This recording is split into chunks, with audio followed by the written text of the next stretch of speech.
How you doing? Not bad, brother. How are you? I'm all right. I'm good. Brilliant to see you. Thank you, and you too. I'm suffering from a sore throat today, which is going to be a nightmare for a podcast, but we'll try. I've been like that for the last since I finished filming last week. My whole body's just took this massive sort of like surge where it's like anything but everything I've had in this last week. So Yep. yeah, so I know how you feel. Have you managed to avoid the Rona? Yeah. So, Aye. Yeah. Say nothing. You know, apparently there's a new one now that you don't have no symptoms for. It's like, really? So you don't know you've got it. You've got no symptoms, but it's highly contagious. Let's hold comment on that, because you know, when I was making notes for today, I thought, oh, do not ask him about this. But then, you know, it is what it is, isn't it? So nearly 2 years on, you know, and this 2 week curve, this 2 week thing to flatten the curve 2 years on is, you know, is getting more and more horrific, you know, and unfortunately, people are having to have booster jabs on top of the jabs that were already guaranteed that would work. So now it's chaotic. It's just it is what it is. It is what it is. Which is my favourite saying, actually. Right, so Lee Charles, everybody, you were first on the podcast in episode 19, which was 40 episodes ago. Oh wow! Yeah, believe it or not. So it's this was right at the beginning of the pandemic. So there's lots of stuff. Hopefully we can catch up about, and no pressure.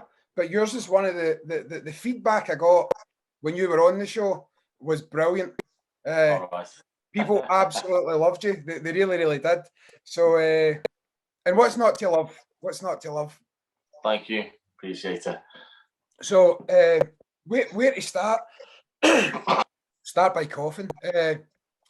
I went back and listened to your first appearance. As I say, if anybody hasn't went back to listen, Lee was first on the podcast in episode 19, and we covered a lot of your martial arts history, and Gangs had just come out then.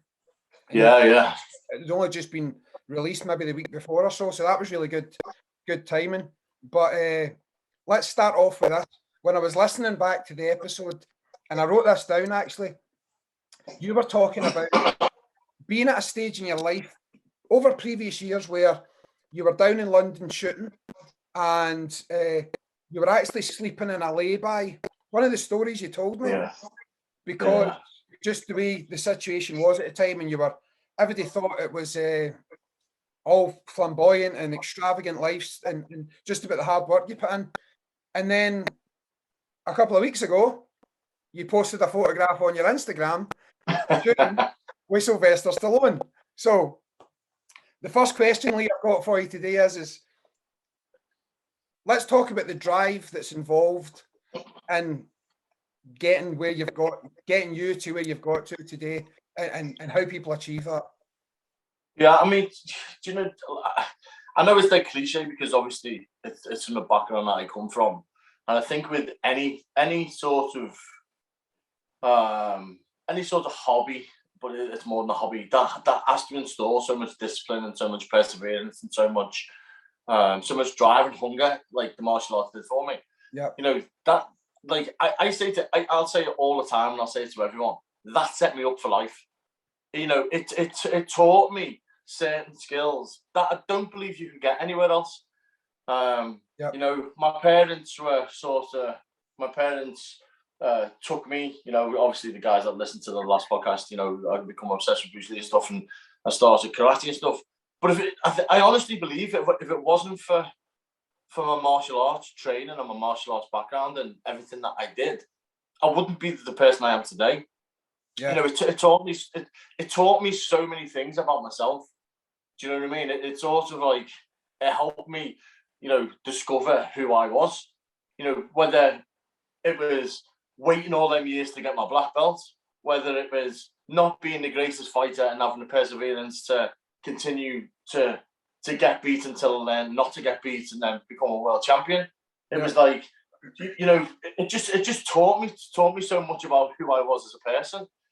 And every time that that I have a no, and it's got to the truth. Every time I have a no, I'm like, okay, right, that's another one I'm going to prove wrong. I'm gonna, you may be saying no to me now, but later down the line, you're going to go, didn't we have a minute at some point, or didn't?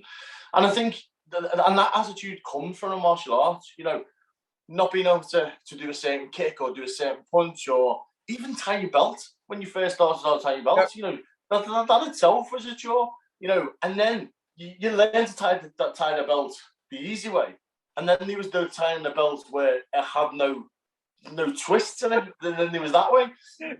So for me, it was like, honestly, it was just a martial arts. I've got good parents. My granddad was my idol.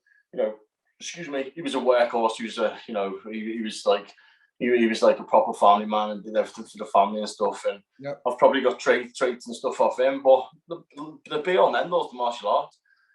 Not being able to do something and persevering so long and so hard until it got to the point where I just think nothing's impossible.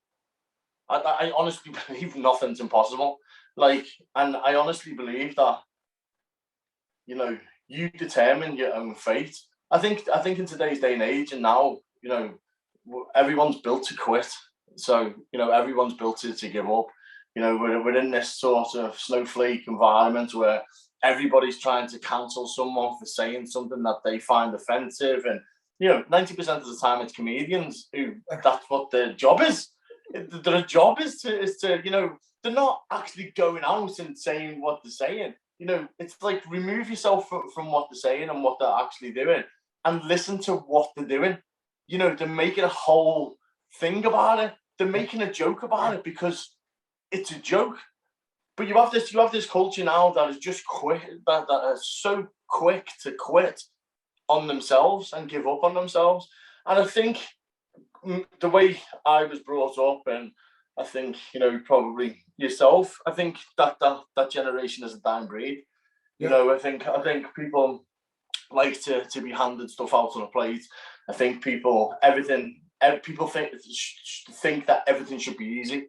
Yeah. And it's like, I honestly believe you don't learn nothing unless you've had to go through the run of the mill to get where you are and to understand. And I think, that goes for everything, every sportsman, every person that's ever achieved anything, and gone on to be what they are. For me, like I say, the martial arts, I just, no matter what style that I got into and what style I did, I had to be the best. And what I mean by that is the best for me, not compared to anyone else, but I had to be the best at that I could get to and that I could do. And I'm still learning now. This is my 40th year. I'm coming up to my 40th year in the martial arts, and I'm still learning. And then you've got some player who comes in and trains for 3 months and goes, "Oh, it's all the sameness." I'm like, "Mate, you've been doing it for 3 months. Do you know what I mean? You can't even put your left foot in front of your right, and you're telling me that it's that whole nature." And I think when you're brought up and you work that hard to get something and to own it and to make it yours, then what's needed to take that into doing everything else in life. I probably rambled on a bit there. Listen, not at all. When we were messaging off camera, so to speak, obviously there's stuff that I'm going to ask you about today, and I know there's stuff you can talk about and stuff you can't, but I'm taking that we can talk about, and everybody that follows you would have seen the picture. What can you tell us about that photograph of you and Sylvester Stallone that you put up? Because as a super fan, you must have been in heaven working on that project. Yeah. I mean, just I got brought on at the start with the original stunt coordinator and stuff, and for me, the Expendables. Do you know what I mean? I've got a tattooed on my side. I've got Stallone tattoo. I've got Stallone tattooed there. And so for me, it was sort of, it was a massive. I mean, obviously, I can't talk about the actual film itself, but I can talk about what it means to me, and for me, it was. I've always said, and whenever like my girlfriends in the past and stuff, and I'm like, I don't know what I'd actually do if I met Stallone or Arnie. It's like I don't know what I'd do. And I remember that first day on set, and I actually didn't know what to do. I was just stood there, and I was like, I am breathing the same oxygen, the same air as Sylvester Stallone, and it's just, it's just, do you know what? Even now, it's madness. I can't. It's still not processed like fully that I had that opportunity to be there and to do what I did. But I did. I've worked with Rocky. I've worked with Rambo. I've worked with this guy who is so symbolic in me going into a man, which I think everyone around my age in my genre growing up, I think there was probably four people around that era that had a massive effect on me, and that was obviously Stallone, Arnie, Bruce, and Jackie. I think anyone at my age around that time, if you didn't go out on Friday night and rent a video for 50p, and I had one of them four people in, then your Friday night wasn't complete. So having that opportunity to be there and to do that, it's no matter how big or small, or it was massive. It's a massive thing to me, and I remember sending the picture to my mum and dad of me and Sly, and I sent it. And my mum's like, "Wow!" And then I swear to God, within an hour, she sent me a back, and she's like, "Look what we've done." And my dad had sent it to Tesco's, blew it up like this big in a frame, and they've took the house, the clock down in the house clock down to put this picture. I mean, it's I don't think people. It's people like Stallone, the likes of your Stallones, the likes of your Arnie's, the likes of your, Clint Eastwoods and stuff like that. I don't think we appreciate them enough, and it won't be until, unfortunately, that they pass that you'll realise how significant an effect they had on you growing up. I mean, unfortunately now you're not allowed to be a man no more in society, and this whole stereotype of demasculizing, is that the right word? Men. Where you're not allowed to be you're not allowed to be men. You're not allowed to do that no more. And I'm like, it's fucking nuts. I'm like, what? We grew up in a genre where it was just like, action men, and you went out and they, and you looked up to them, and they would be your heroes, they were your idols. Yeah. You were like, wow, look at that. They were like this. They were like superheroes. It was like watching a superhero on Tingo. But then within that, like Stallone, he wrote Rocky. He wrote Rocky. He won an Oscar for Rocky. Yeah. And it's like, you've got to get into this mindset. This guy has had this career which has just churned out blockbuster after blockbuster after blockbuster. Now, whether people like that or not, it doesn't matter. But to the people that it had this symbolization, Rocky had a massive hold in me, more so than Rambo, because I grew up in a fighting background. Yeah. So that underdog of that 1,000,000-to-1 shot of going out and being able to do it, I hung on to that my whole life. Yeah.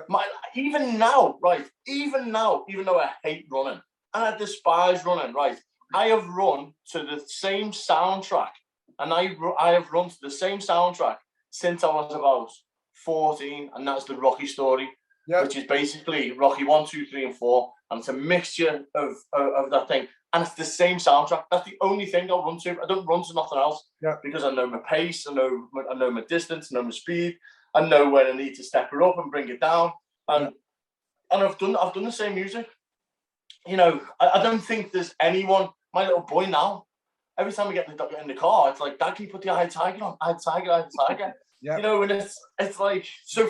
I mean, for me, I don't know. It's like, it's just a massive, tick list. It's just huge. And getting an opportunity to listen to him and to take direction off him and see him work and do what he did was phenomenal. So and I just, you know, I hope this one will be as big as what all the other ones were, which I'm sure it will, because there's been a massive gap since the last one. So Yep. yeah. So, talking about you personally then, and I think this goes back to the original question, from what do you have, or what do you think's missing in people that you got from point A to point B, and point B now is appearing in movies alongside one of the biggest film stars of all time? It's that drive that I want to investigate today. It's that never.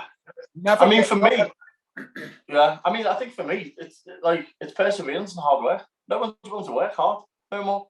No one's willing to put that effort in and serve it. You know, I'm not going to say lucky, because it's not luck. I've worked hard for it. Yeah. Do you know what I mean? You know, it's just like you create luck. You know, I think the terminology, the term lucky, people misunderstand. Like, and it's like everyone just hears lucky and think it's just, oh, it was just by fluke. It's not by fluke. It's creating them opportunities. It's being in there. It's doing them shit jobs that you didn't want to do. It's the sleeping in the lay-bys. It's the having to borrow 10 quid off your mum so you can put some fuel in your car to drive down the road to get from A to B. And I honestly, I think nowadays, I think, you know, I just don't. I think it's just work ethic. You know, it's down to work ethic. I've always, like, what is that here? I've always one of these people that I believe in who I am. I always have. And whether, you know, I don't count this like money as being successful. I don't. Money comes and goes. It doesn't matter. Money doesn't matter. You know, like, something could happen tomorrow, like it did 2 years ago, and it's wiped people's businesses out. Do you know what I mean? Yeah. My success comes in here. It comes from my heart.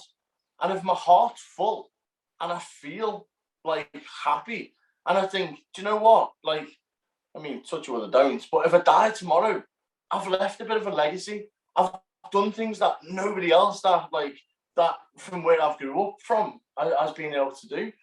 I've had that drive. Again, you know, coming back to what you said, I just think it's hard work and perseverance, especially now. People just quit on themselves. I don't understand why anyone would quit on themselves. I don't. And it's, you know, whether that's peer pressure, whether that's, you know, coming from pressure of how they think they have to live up to something, or this ideal, like, of what society's created for us all to be like and to do. You know, it's like, if they don't do it immediately and people can't see the results, that's not good enough. It needs to be now. Yep. I need to have this stigma and this sort of, like, this falsification where, like, you know, there's a saying, isn't there? And I personally think this is the worst saying in the world, which is fake it until you make it. Yeah. And I'm like, anyone that says fake it till you make it, right, get a big wet fish and slap him across the face with it, right? Because you don't fake anything. You work hard, you keep that work ethic, and you just work. Don't fake something. Don't pretend something you're not, because then you're just digging this massive hole for yourself where you're trying to live up to this persona that is not who you are. I mean, I think everybody's out to please other people and not themselves as well. Whereas I don't give a shit about anyone. Like, honestly, I genuinely don't. Like, if unless someone has a significant influence in my life and has a direct influence in my life, I don't care. Yep. You know, if I'm out shopping, I don't want to stop and speak to Johnny and him to tell me about his family and how he is and stuff like that, because I'm not bothered. It's like, it's like I'm not being rude, but it's like I get a little time to myself. You know, in the time that I do get to myself, I just need to do what I want to do. And it's like I don't feel a need to stop it. I'll go hi. I'll say hi. Yeah. You know, everyone knows I'm an antisocial. I'll say hello to people. That's fine. But don't stop me and tell me that, oh, you know, so and so, yeah. And I'm like, I'm not bothered. I'm really not bothered. I'm genuinely like, and I feel like most of these people, they won't talk about like good things. They won't talk about.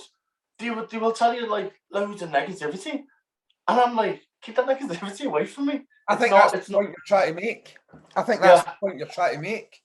Yeah. You don't want that negativity coming into your bubble. So that's why you don't bother about it. Yep. Yeah, it is. It is. I mean, you know what? I keep myself to myself, and everyone always gets to me, and everyone always like says, and I'm terrible. Like my mate will phone, and I'll look at the phone, and I'll go, do I have to answer? And then by the time I've debated whether to answer it, it's gone. I'll just text him, "What's up, mate?" Yeah. And he's like, "You're just a nightmare. Why do you answer the phone?" I'm like, "I just can't be bothered speaking. Just text me." And it's not like I think what it is, I mean, especially for me, like coming from the background that I've come from and being a fighter, when I was fighting and stuff, I was very egotistical in terms of, you know, you have to have that ego, you have to have that drive and stuff. And when I was fighting, I think I felt like I fought for it, like attention, even though I was still a little bit. I felt like I had to please everyone, if that made sense. I had to be this sort of like pleaser, whether, you know, and all it come down to was ego. It was that ego of fighting and stuff. You know, you look at fighters now and athletes now and the way that they behave and stuff. You know, you couldn't have like a GSP now because the world don't like people like that. Sad. The world don't like good people. They don't like, you know, they want like this whole trash talk in society, this negativity, and it's like it sells fights. And I'm like, does it, or does it just make them look like a moron? You know, it's like, because it does, it just makes them look like an idiot. Yep. To intelligent people. So yeah, I mean, for me, you know, I keep myself to myself because I can't have this sort of my vision can't be clouded by other people's opinion. And if I was to say to people, I mean, I've said it in the past,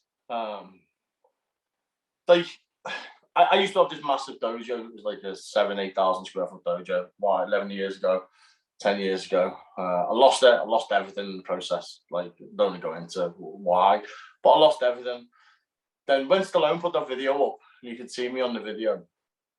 One of the lads who used to train in my dojo messaged me, and he just put, "Was that you in that fucking video?" So I just put a wink, and he went, "No, seriously, mate." And I just put, "Yeah." And he was like, "I'm telling you now," he went, "I was in you," because I used to have a massive Expendables poster. I got it from the cinema. It used to hang from the ceiling all the way down. Yep. It was probably about 12, 15 foot. It was massive. And he said to me, he went, "I remember 10 years ago, you turned around, dead serious, and went, 'I'm going to be in Expendables.'" And he went, "I've seen that video," and I just thought, what the fuck?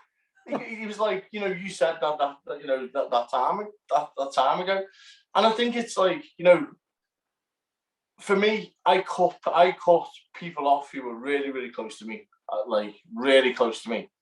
You know, I love them, I still love them, but they weren't good for my energy. They weren't good for where I needed to go. They weren't good for my drive. They weren't good for where I needed to see myself in the future.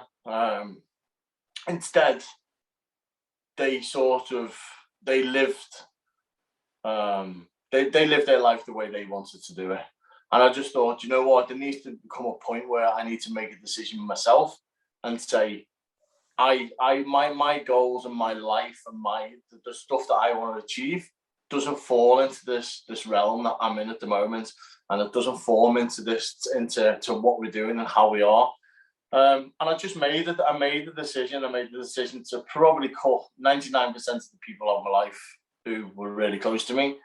I've got probably two mates.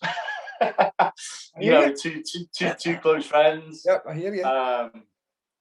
you know, and it just, I think being in the industry I'm in as well, like, sort of normal people don't understand what it is that I do. You know, they like you were saying last time, you think it's all glam, you think it's all glitz and stuff like this, and you know, like, is it? Probably not. You know, it's hard work. You know, it's hard work. It's hard graft. You know, and every person that's in there, you know, down from the low levels to the high levels of all work hard to get where they are and to do what they do. And it takes a certain individuals to be able to do that. Definitely. One of the things that is very clear when you're chatting to yourself, and when you think about anybody who's ultimately been successful, and again, coming back to your point, I don't just mean financially successful. So when you were talking, I remember that dojo you're talking about. I remember seeing it in social media and the size and stuff, and that's, to be personal about myself for a minute, that's one of my sort of lifetime dreams, is to have a big school. And I often think about the failure if you got it and then you lost it. But looking at someone like you for inspiration, that's one chapter that closed, and then you've went on, and you might have failed another 10 times after that. Yeah. And I think people are scared of failure. I'll let you into a secret, right? So, well, I'll let everyone into a secret because everyone's listening to it. About 8 years ago, I had a breakdown because of a full-on breakdown. So, couldn't come out the house, couldn't stop crying. You know, I'd lost everything. I'd lost my home, my car. I'd lost my business. I'd lost all my money. I had nothing. I'd moved back to my parents. I got divorced, and it was like one thing after another that took its toll on me. And then one day I woke up and I just didn't know who I was anymore. And I remember, like, I was in my mum's and I just couldn't come out of my room. I was like, day after day, I was sitting there, I was crying. I didn't know why I was crying. I'd get myself into these states and stuff. And then you know, not everybody's made of iron and stone and like this thing, and we're not. And I think the hardest thing to accept, and I think a lot of that stuff, it again was come down to, like, the way I was putting expression on myself and the way it made me feel, because I felt like I'd lost. I felt like I'd like completely failed. And do you know what? I woke up one day and I just thought, what are you doing? I'm like, I'm fucking Lee Charles. I was world kickboxing champion. I was like, why am I bothered about all these things? If these things were meant to be in my life, they would still be there. And you know what? And I sat there and I thought to myself, right, okay, so today is the day that I changed. I didn't go out. I didn't post it on social media for attention the way people do, you know. And it's like this, you know, this is another thing, you know. It's sort of like, which pisses me off with this whole sort of, you know, I'm depressed, you know, I've got thing. You're not, you're attention seeking. You're not fucking depressed. If you really understood what it meant to be going through a bad time, the last thing you want to do in your fucking life is to be posting all over social media. I'm sorry, you're just a media whore. It's got nothing to do with anything. You're just an attention whore. You want attention. You're crying out for attention, which people do. It's fine. And, you know, I get that. But it's the devil. It's the work of the devil. You know, if you ever find yourself in that place, you need to surround yourself with people who are there for you, not strangers who will stick their little 2-bit in. You know, if I put good news on social media, I'll get 20 likes. If I put bad news on social media and put I'm going to rip someone's head off and I'm going to do this, that, and the other, I'll have 2,000 likes. Yeah. Because, like I said before, people aren't interested in good things no more. They just want shit.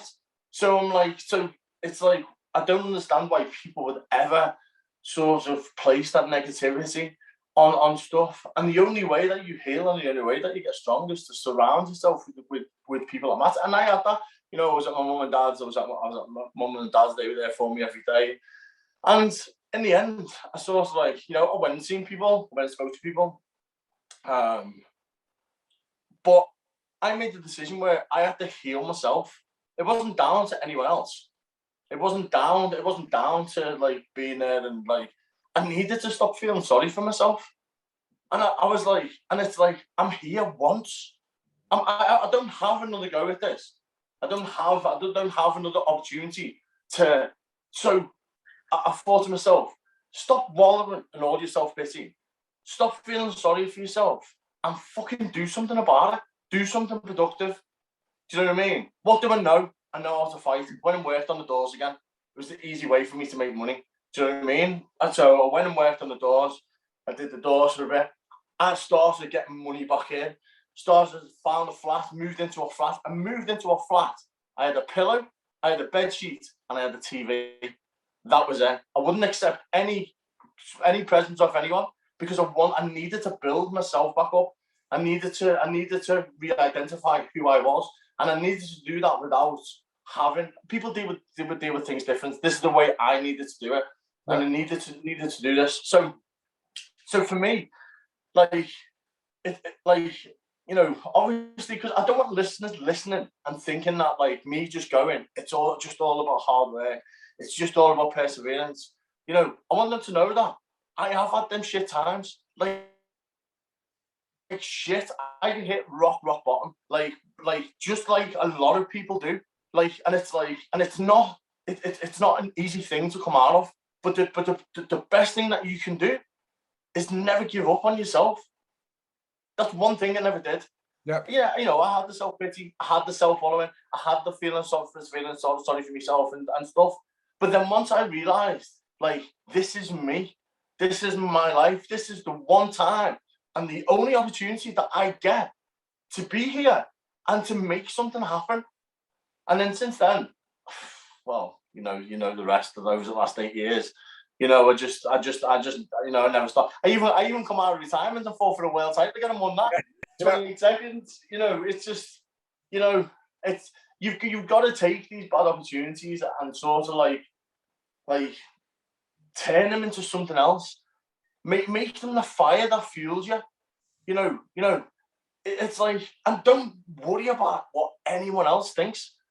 Like there's this one thing about this like generation and this society and everything now is that everybody worries about what everyone else thinks, and they're like, oh well, I can't do that because you know what will so and so say? Fuck so and so. They're not living your life. Yeah, it's not their life. It's not their life. Do you know what I mean? It's like this is your life. You need to do what's right for you. Do you know what I mean? As long as you're not hurting anyone in the process. You know, like I mean, like you know, if people understand what your goal is and what your journey is about and where you want to go, not people that sort of like sit there and go, "Who do you think he is?" Do you know what I mean? Well, he wants to work in movies. Shut up. You know what I mean? You're from Rock Ferry. You used to work in a video shop. That's the closest thing you're going to get to work in movies. You know, it's having that you know, have the right people around you, have the people who support you, you know, and do things for you, you know. But without a shadow of a doubt, the only person in this life that will help you do anything is you. And it's like, and you've got to have that mindset. You know, don't think you're a failure just because someone said no 1,000 times. Knock on the next door. Someone will say yeah. You know, how many times, you know, if you try to do a certain technique or, you know, I don't know if I said this in the first one. Imagine giving up the first time you tried to walk this baby. Yep. Seriously. But you know what? You don't. Because you've got no one's opinion when you're a baby. So you just get up and do it. You just get up and you don't stop until you know how to do it. Imagine the first time you tried to speak and you couldn't do it and you just give up. And it's like we live in a society where like the TV dictates all stuff to us, then the media dictates stuff to us, and what you know, especially with what's going on now and this divide that they're trying to create between the vaccinated and the unvaccinated. It's like it's horrific. But we live in a society where it's like it's giving you an opinion. and it's how people are perceiving things. Have I ever told you about the situation where, like, I always use this story, and this is a story of for me, and I use it, and I say to people all the time, it's like how poisonous some things can be. So say I come to work with you, and then I say to you, oh, do you know Dave? And you go, yeah, I know Dave. And I go, yeah, he's a wanker. He's a muppet, right? So now you see me in work every single day. And every day that you see me, I'm saying the same things about Dave, right? And I'm having this feed in your head where I'm telling you all this negativity about Dave and Dave and Dave.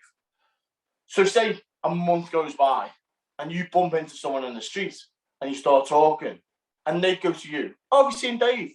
The first thing you'd say is, yeah, he's a muppet. Because you've been programmed to do that. Yeah. It's not what you want to say, but because the information that's coming in about him and this negativity, it just stores into your brain, and you'll end up saying stuff that you haven't thought about because it's been pre-programmed and preset in your head. So it's having, like I was saying before, remove that negativity. Get yourself in an environment that sort of like you can feed off, that you can learn off, that you can know that this is what's going to inspire you. When you get up every morning, stuff that like makes you get out of bed. If I don't know what time you get out of bed, if people don't get up out of bed before 7 o'clock, you've wasted your day. Because by the time you've got yourself set and reset and ate and got yourself ready, you're coming up to 9, 10 o'clock in the morning. Your morning's already gone. Then you're in work and you're already a grumpy bastard because you haven't set the day up right and you haven't got there. Then it's dinner time. Then you have your lunch. So you have your lunch, and then because you've had your lunch, you start feeling lethargic and you have this like lethargic attitude, and all you want to do is wait for work to finish. Get up earlier and get rid of all this pre-negativity before you start your day. I get up at 5 o'clock every day. Yeah. Every day. I get up at 5 o'clock every day. I'm in the gym most of the time and training because I need to feed myself with this positivity before the day starts. So that any negativity that comes in, I've already got rid of the negativity that was holding on to. So I can just pass it off. I can just get rid of it. Yep. I can just go, right, okay. I'm gonna keep this focus and stay positive. I think we'll just stop the podcast now and we'll go training after that. My God, right? So there's powerful stuff in there, and I think we'll just let that sit because we'll let people go away and sort of digest that themselves without me asking further questions. So, right, I remember in the first podcast we were talking about our boys, and you'll laugh at this, and then you'll get all excited again, as you should do. We were talking about our boys, and we were talking about how until my wee boy was 5, he thought I was Batman. And then he started saying, hold on, Dad, Batman's got a 6-pack, and you definitely don't have a 6-pack, and things like that. But your wee guy, his dad, has been Batman. So, yeah. And this is coming out. We're recording this on Thursday, guys. This is going to be released on Friday, a day earlier this week, and that is the release date for 1986, is it? Yeah. Comes off. This is an indie movie that Lee is starring in as Batman. So tell us about this. Batman. Yeah, I mean, a friend of mine, Jacob, got in touch with me, and he sent me this message. And then I read the message at first. It was about a short movie and stuff like this. And I sort of glanced at it, didn't really read it. And then I reread it, and I was like, has he just asked me to be Batman? So I messaged him back, and I was like, have you just asked me to be Batman? And he was like, yeah. I went, yeah, I'm doing it. And he's like, you don't want to read it? And I was like, I'm doing it. Mate, I'm like, you're asking me to be Batman. I was like, I'm never going to get, like, the chances of me getting this opportunity again to be Batman is going to be, like, very slim. So so I spoke to James Campbell, the director and stuff, and James has got like the same sort of movie taste as me, you know, the John Carpenter, Escape from New York, and sort of like that sort of like neon 80s sort of vibe. And he wanted to take this Batman down, and he wants to make him a little bit more raw. So like the Frank Miller novels, you know, a little bit grounding. So yeah, you know, I thought, you know, how, you know, when we're ever gonna don the cowl again, you know, I'm like 18 stone. You don't get many 18 stone Batmans, unfortunately. But yeah, I mean, you know, go for it. You know, I'm looking forward to seeing how people receive it, like when it comes out tomorrow, and hopefully they enjoy it. You know, it was really fun to make. A lot of hard work's gone in from James and the production team and everyone behind the scenes. Yep. You know, Cornelius, who plays the Joker, you know, fabulous. You know, then you've got Lawrence, who was in the Human Centipede. He's playing the Penguin. Right. Michelle is playing this like Russian. You know, like there's a lot of strong characters, and then there's obviously me and Mark, who was Trojan from Gladiators back in the day. Right, he's playing the Punisher. So you got the Punisher and Batman in this show together. I've seen rough cuts and rough edits, and it looks good, man. You know, so you'll have to let me know what my Batman voice is like. I've only seen stills so far, and the stills looked tremendous. They really did. The stills looked really cool. I mean, Hicks, the lad who took the photographs, Hicksy, he's a phenomenal photographer. He does models. He takes pictures of models and stuff. And it was I think he said it was the first time he'd done like proper stuff. And he was taking these pictures, and they were dead dark. And I was like, wow. And then he sent me like the edits, and I was like, that's me. That's me as Batman. So yeah, you know, just I hope it gets the, you know, I think people have got to take into consideration that, you know, it's a fan based film.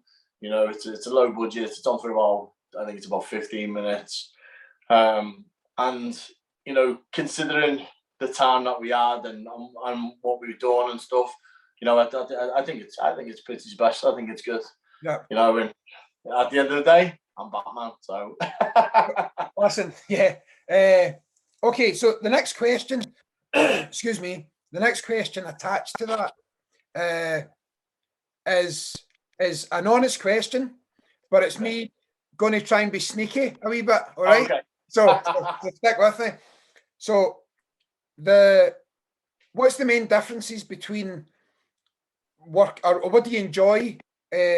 What's similar or what's different between working on indie sort of short movies and some of the blockbuster stuff that might be coming out soon, or you might have had a part in, or anything I've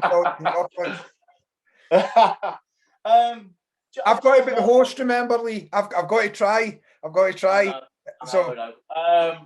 Yeah, I mean, you know, I've got 3 superhero movies that I've done over the last like 12-18 months that I've been involved in, which I'm privileged to have been involved in and stuff, and being able to do it. And I think, you know, the process with any type of filmmaking and any type of thing, you know, everything runs different. You know, on your low budget things, you're trying to get so much done in such a short space of time because you haven't got the budget to be able to do stuff. So everything's sort of like 100 mile an hour and cramped in. Whereas then you'll go on to some like really large, you know, major movies that have got a lot more time and a lot more, you know, sort of funding to be able to take the time to get what they need to do. Yeah. You know, for me, you know, I'm honestly like the last few years in this industry, like I am like living my dream. You know, I'm a massive film geek. You know, I got to work with Gareth Evans when I did Gangs of London from the Raid. You know, I've worked with Gary Oldman, Olga Kurylenko. You know, I've fought Dave Bautista. You know, you know, obviously, you know, the Expendables thing, and you know, I'm just, you know, I wake up some mornings and go, you know, is this really happening? You know, and it's also, you know, you know, I just feel that I feel that grateful, and I feel that honored and privileged to be able to do the things that I'm doing, to be able to sort of, you know, this lad who fell in love with Bruce Lee and just wanted to learn how to kick and punch and wear Chinese kung fu suits all the time was there. My little boy's just knocking on the door. Can I just let him in? Yeah, absolutely, yeah. 2 secs. Just ruining the whole interview.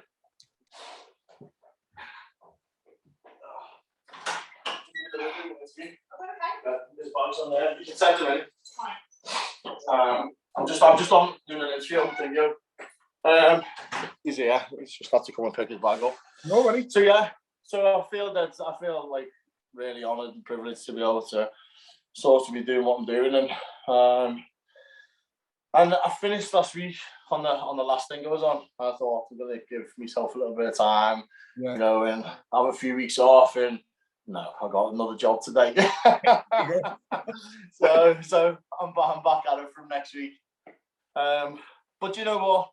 You know, like I said before, to be able to sort of live out this sort of boyhood fantasy that I did from when I was a kid, to be in a position to actually be doing it is like, you know, driving to Warner Brothers Studios every morning, you know, and seeing that the big Warner Brothers sign on the building, and you know, you can't help but smile. You can't help but look at it and go, you know, this is like crazy shit. Yeah, so it's good. Right, the next wee part is a wee bit different to what we done the last time. So I've actually written down some quick fire questions for you, but I don't know why I've called it that, because Lee Charles being Lee Charles, there'll be nothing quick fire about this at all. So it's just, I don't usually write questions, but these are fun ones that I really wanted to ask you. So feel free to elaborate as much as you want, right? Okay? Yep. So here we go. I said I was only going to give you one of these, but you can pick 2 or 3. Favorite martial artist and why? Bruce Lee. Yeah, Bruce Lee.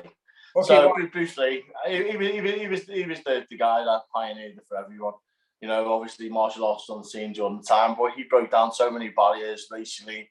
You know, he had all that the prejudice. He was the first. He was the first real superstar that transgendered through every ethnicity, that appealed to, you know, everyone.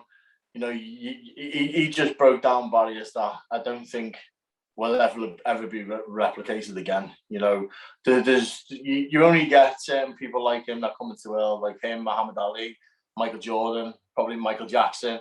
You know, there's very few people that come into this world that have that symbolization where they can appeal to everyone from every era, from every genre. That and you look, you know, he died 1973. You know, my little boy's obsessed with him. You know, he's 6.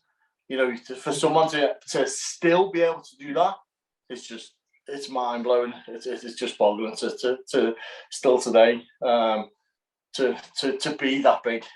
You know, he was just a massive influence. See, just I'm actually going off script again here, but that's all good. Just when we're getting back to Sylvester Stallone and Schwarzenegger, and you see a picture of Rocky, or you see a picture of Schwarzenegger as in the Terminator or whatever, and you hold that poster up in any country in the world. Yeah. No, and those like you're talking about Michael Jackson or Ali or Bruce Lee, you just get those people, don't you? That just kind of I don't know. They come along. They come along very rarely, but when they do, they leave their stamp on the world, and it's a significant stamp as well. You know, you look at like what Bruce created and what he's left after he's gone, and that small impact, that small amount of time, that impact he had on the world within them few years, was massive, gigantic. You know, and it's sort of like, you know, it's mind-boggling to think that one person could change something so vast, you know, and change people's minds to how things are. And, you know, Bruce is just a legend. So, yeah, Bruce is the man. So I think, talking about your area, actually down towards Liverpool, I think the Beatles recorded for less than 10 years. Their span of albums was less than 10 years. And look what they achieved. It was like, you just get these people that come along every now and again. Favorite movie of all time? Favorite movie of all time? No martial arts. Inception. Inception is just like perfect. It was the first movie I ever watched in IMAX. It's my go-to movie. Like whenever I want inspiration or feel inspired and stuff. I think Christopher Nolan's a god at what he does anyway. I think he's just mad. But, you know, to put that cast together during that time and to, like I say, it was the first film I'd ever seen in IMAX, and I was just mesmerised by it, you know, and like even the soundtrack, you know, Hans Zimmer soundtrack, you know, Time. And it's just got so many like masterful things in that, and you look at the people that were in it and where they are now. Yeah. And you just like, you know, these are the people that like significantly have a massive effect, you know, on the cinema world as we know it at the moment. So yeah, without Inception. That's good. That and Interstellar for Nolan was just. Yeah. I've watched that about 20 times, and I'm still picking different bits up on that movie. Favorite actor of all time and why? Robert De Niro. Robert De Niro, okay. Robert De Niro. I think, you know, especially in his early, you know, unfortunately, the way people are seeing him now, because obviously he's a little bit older and his roles are a little bit different. But, you know, back in his heyday, Robert De Niro wouldn't take anything that didn't challenge him and didn't sort of like, you know, challenge his acting abilities and stuff. And I think he set the grounding for everyone. He set the grounding for like Daniel Day-Lewis. He set the grounding for other people to follow. You know, when you look at the roles that he's done and like how vast his characters are and how much they've changed. You have to like, you watch The Day Hunter. You know, just an incredible movie. But then you go to Taxi Driver, which is completely different. Yeah. You know, and then you know you could go to like Goodfellas, and then obviously in around about '86 he did Midnight Run, which was completely different again. It was the first time he'd ever like sort of gone into this comedy genre. Yep. And you were like, that's De Niro doing comedy, you know, and it's just, you know, I just think, you know, he was, I think he's just the godfather of acting. He was sort of like, he was the one that sort of, you could have him in anything. And, you know, even his directorial debut in A Bronx Tale, you know, another fantastic movie. You know, even his early stuff, This Boy's Life with DiCaprio. You know, if you go through his whole back catalogue and you look at like some of the stuff that he did at the start, he was just phenomenal. You know, and you know, Godfather 2, amazing. You know, he's just I think he's just one of them actors that you just sit there and you just watch and you just think, like, how can you just be that great? You know, like just a phenomenal actor. The Irishman was quite sort of polarizing. I absolutely loved it. I watched it twice actually. I thought it was fantastic. I think the only thing that let it down was the CGI, wasn't it? The CGI wasn't on par, and I think that pulled it down. But if you look beyond that and you look in terms of performances, you know, you've got the old boys back together. You know, your Joe Pesci's, you know, your Al Pacino, you know, De Niro, and it's like I think what people have got to understand is that we're not going to be able to continually have that anymore. You know, we're all growing up, we're all growing old, and we're all going to die.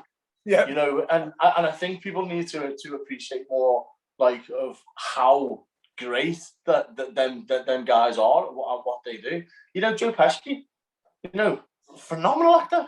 Yeah. Phenomenal. But Joe Pesci's always overlooked because he's always in the presence of greatness. But then them guys wouldn't be as great as they are if it wasn't for his performances to hold them up. Yeah. So you just sort of like, so yeah, I mean, you know, for me, De Niro, hands down. Okay, one more fun one, and then I've got two maybe deeper ones to bring us sort of full circle, I would guess. So last sort of lighter one, if you could have been in any movie in history, which movie and what do you love about it? Oh, Any that's a movie. hard one. Hard one. Oh, honestly, Yep. Enter the Dragon. Brilliant. I would have made a better roper. Yeah. You probably would have done. Yeah, probably Enter the Dragon. So I just think, like, again, you know, that iconic movie that just broke the barriers of everything, wasn't it? It just sort of, you know, changed that one movie single-handedly changed the world, and changed people's perception of martial arts. If not that, I don't know, Star Wars maybe. Yeah. I don't know. I mean, there's that many iconic movies: Rocky, Rambo, Commando. I don't know. I'd like to do. I would like them sides apart. You know, to be in something like Inception or Interstellar or Tenet, or you know, something that sort of like gives me the opportunity to perform and show my performance and stuff. Yeah. But yeah. Do you know what? I'm grateful to work in movies. But if I ever had one movie that I could go back and I could be in, Enter the Dragon. Definitely. And I'd teach Jim Kelly how to do a sidekick properly as well. Right, okay. So let me think what order I'm going to ask you these in. Yeah, let's go with this one. The best decision you've ever made. So this could be about anything at all. And I think that one of the best bits, and I think one of the bits that people loved the last time you were on, was how honest you are. And how honest you are with your advice and your sort of wee sprinkle of wisdom. But what's the best decision you've ever made? Best decision I've ever made? Oh, it's just a difficult thing. It was probably to leave my job, you know. And I had a career in the police. Okay, right. So, and I got Benny the Jet phoned me up and offered me the chance to work in a movie, and they wouldn't give me the time off to do it. So I quit. I did, you know. It was like I didn't have. Do you know what? I didn't even do the pros and cons of it. It was just a case of like, you know, when am I ever going to ever be asked to be in a movie again? And it was such a life-changing decision in terms of it could have went like tipped up, you know, it could have completely changed. So probably it was that. I think it was that decision that changed my life in terms of like, you know, excuse me, that was probably the biggest life-changing decision I've ever made in terms of where I am today. Yeah. Definitely. See, this is what I mean about people. You think you and the people who do what you do think differently. Like I sort of teach martial arts, do the podcast, play a bit of music really, really badly. I like to do different things. But even at that, having said all of that, I just can't ever think of why someone would just quit the police force. Do you know, it's like, I think, and I don't mind admitting this, I'm a lot more scared than what I would like to be. And I think I'm speaking for a lot of people. Do you know, it's like... again, but I think that comes down to society and what society depicts on you, doesn't it? And no, it's not, you're not bothered about, like, because who's asked if you got money or they haven't got money? It doesn't make any odds. It doesn't. What it comes down to is people going, you did what? And now you've got nothing. So you give up all that for nothing. And I just think, for me, I was just like, do you know what? Fuck it. You know, if I have to like put salt and vinegar on chips and wrap it in newspaper and sell it to get money, I'll do it. Yeah. But if I don't take that chance and that opportunity that has been given to me by, you know, someone as great as Benny Aguirre, then I'm like, I'd be a bit of a knob to not do that. And I know, like, everyone takes into consideration, and it's like, you know, the negativity and what can happen, and oh my God, what's going to happen, and it did. And a lot of things changed after that. you know, it hasn't all been plain sailing, you know, as I've said in this. But you know what? It's like, how many times are them opportunities going to come along? You know what I mean? And it's like, and it's having, it's just having the self-belief to go, do you know what? If it doesn't work out, I'll do something else. You know, I honest to God, and this is God's honest truth, you know, touch wood, it doesn't. But if the movie thing ended tomorrow, my life doesn't end there. I've done everything I've set out I wanted to do. I'll go and work in Tesco's and stack shelves. I'm not, my ego and my pride doesn't fucking stop me from going to work and doing normal jobs. Because it's got nothing to do with that. Do you know what I mean? You know, I'm in a position where I'm in because of where I've worked hard. I've got to where I need to go. I'm 46 next month. Do you know what I mean? I'm not stupid. I know this will come to an end at some point, and I won't be getting as much work as what I normally be getting. So you've got to think realistically. You've got to think about these things. And it's like, you know, if it hadn't worked out, it hadn't, but it did. And it worked out because I made it work out. Yep. I made it work. I said to myself I was going to do something, and I did it. And it's like, and I think, you know, if I would have, and the thing is, I didn't give anyone else the opportunity to be able to give me their input. Because that is like a thing that people always do. Fuck what everyone else thinks. They're not living your fucking life. Why are you going to ask someone something? Do you know what? I've got this decision right. And they don't fucking know. They're not in that position. They're never going to be in that position to be able to pick that opportunity. So just go. Nothing to do with you. It's got nothing to do with anyone else. This is my life. It's nobody else's life. This is my life. And if I make a decision that ends up being the wrong decision, then I'm happy with that because it was my decision. If I hadn't have done that because of other people's opinions, I would have hated people more than what I do now. You know, to do it. You know, it comes down to it's you. It's about you. Honestly, if there's one thing that people take from this, is that everything that you do is you. People make mistakes. I've done stuff that I know that idiotic things that I've done. You know, whether that's like out of bad decision making, you know, in my personal life and stuff like that. I'm not proud of some of the things I've done. But you know what? It's like I made that decision, so you've got to live with it. Whether it's the right decision or it's the wrong decision. Don't start sitting there and fucking blaming everyone else because of a mistake that you made. Just go. I made the decision at that time to do what I needed to do. Yep. You know, and it's like, and that's it. You know, as soon as you start going, oh well, you know, I shouldn't have quit my job, and I shouldn't have done this, and I shouldn't have done that. And it's like you're just weakening who you are. You're weakening your self-belief in yourself. Do you know what I mean? It's like, do what you need to do for you, not for anyone else. You've said this, and the reason why I'm repeating this out loud as opposed to in my head is just to put a marker in this conversation for myself, really. It's just about, I wonder how many people sit and try and make a decision, and it's so clouded by what will this person say, what will this person say, what if, and they never actually see the path forward because it's so clouded.